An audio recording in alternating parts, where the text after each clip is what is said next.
Jak by si popísal prípad Dámera? To je asi na celú nejakú tvoju epizódu, by som Určite, toto sme ešte neprebrali. Ja som smutný, že sme to neprebrali, lebo ja som si to šetril s dedom.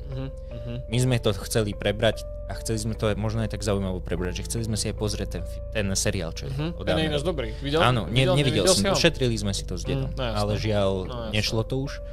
A určite sa tomu povenujeme v budúcnosti. Furt to sľubujem, ja viem, ale ten Dámer je tak špeciálna vec, že by som to možno chcel na nejakom veľkom evente, jak si bol ty. Vieš, že... No to je hlavne aj dobre zdokumentované, že tam sa toho dá veľa akože povedať, takže verím tomu, že to na jednu epizódu by bolo možno aj, že škoda, nechcem to tak zle povedať. Určite by sme, vieš, ten event veľký, jak Cervanova, tak to boli kvázi 2 epizódy naraz s pauzou v strede. Čiže časť, pokračovanie a medzi tým pauza. A možno toto si zaslúži aj práve ten Dámer. Možno zase s orchestrom.